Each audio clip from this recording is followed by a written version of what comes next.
अस्सलाम वालेकुम नाजरीन, मैं हूं हुरैन फातिमा और आप देख रहे हैं हिमायती न्यूज HD चैनल।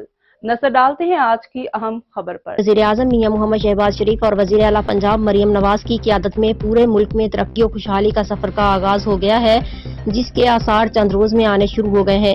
इन ख्यालात का इजहार मुस्लिम लीग नून जाम के चट्ठा की सदर राना मोहम्मद इकबाल ने अपने दफ्तर जाम के चट्ठा में इलेक्शन कमीशन के कैंपेन के दौरान सहाफियों से गुफ्तगू करते हुए उन्होंने कहा कि मुस्लिम लीग नून एक तरक्की का नाम है। जब भी मुस्लिम लीग नून की हुकूमत बनी, मुल्क तरक्की की राह पर गामजन हुआ।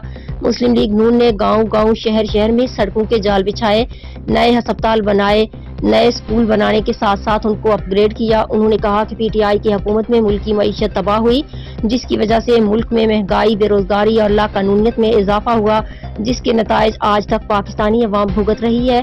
उन्होंने कहा कि मुस्लिम लीग नून की जब भी हुकूमत आई तो मुल्क में तरक्की और खुशहाली का दौरा हुआ, गुर्बत का खात्मा हुआ। मुस्लिम लीग नून एक तरक्की का नाम है।